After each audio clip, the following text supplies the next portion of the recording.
All right, good evening and welcome to the Hayes CISD business meeting of the Hayes CISD Board of Trustees. We appreciate all of you for being here and welcome those listening online.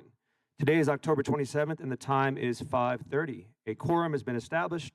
All members of the board are present with the exception of Trustee Vanessa Petrie, who is traveling for work, and of course President Byron Severance, who is off with his wife celebrating their anniversary. So we definitely want to wish them a happy anniversary.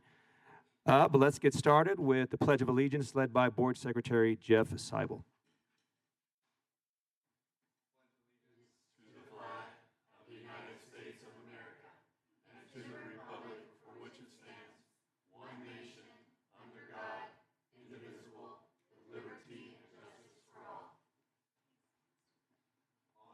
Texas flag.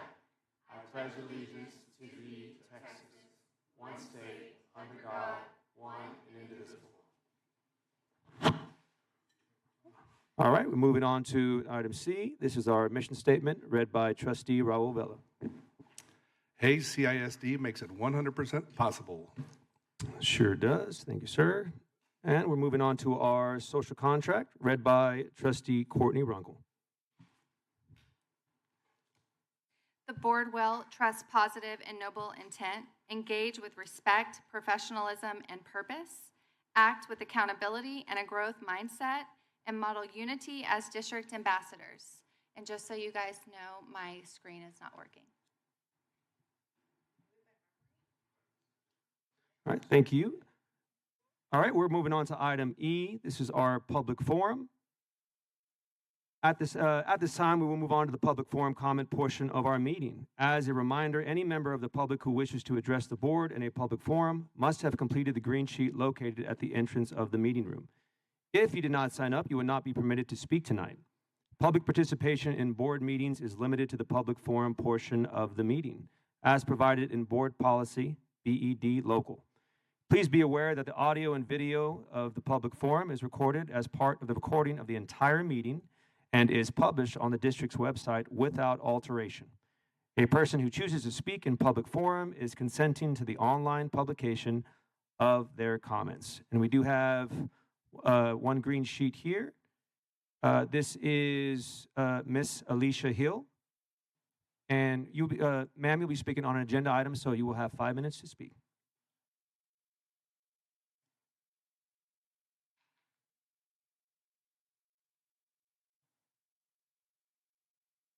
And of course, there's that little button. There you go.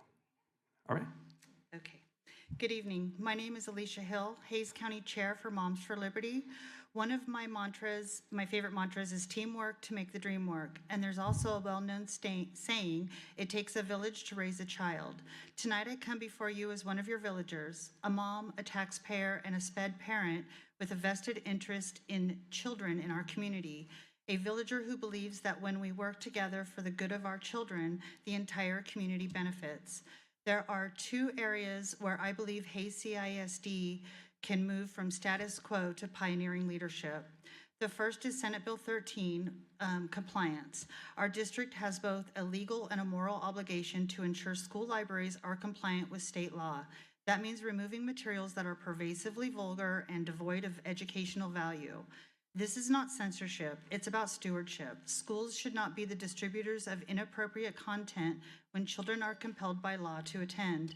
This doesn't reduce access to those materials. Anyone who wants those books can still buy them or check them out at a public library with parental consent. Moms for Liberty has already identified titles that fall outside of the compliance, especially for Hayes County. And I'm happy to share that list with you. My email is on the sign-up sheet, so please reach out. Second, special education. I am the mom of a SPED child, and I know firsthand how current inclusion at all costs model is failing everyone involved, general education teachers, classmates, most importantly, the SPED students themselves. The principle of the least restrictive environment has been misinterpreted to mean mainstreaming, even when it doesn't serve that child's needs. In fact, puts them at in a very restrictive environment. Instead, imagine placing SPED students in an environment truly conducive for their learning with professionals already trained in what I call SPEDucation, in classrooms designed for their learning and growth. This won't cost more money. The staff and infrastructure are already here. This makes sense when you consider that we have Special Olympics for people with disabilities. We have a school for the deaf and the blind. Why don't we have specialized classes to serve SPED students? This is smarter use of resource. General education teachers are not equipped to handle SPED. There is zero evidence base that the full inclusion has worked. In fact, it's showing the opposite and it's getting worse. Let's be pioneers and pilot a dedicated SPED classroom that allows both general ed and SPED students to thrive in environments conducive for their respective learning.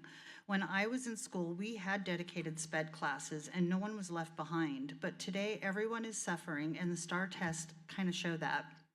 So I leave you with this. What do you want your legacy on the board to be? Will it be status quo, or will you be pioneers who set the standard for excellence? If Hayes CISD makes it 100% possible is more than a fun slogan, prove it. Let's make it 100% possible for every child, general education and SPED alike, to thrive in safe classroom environments conducive for their respective learning.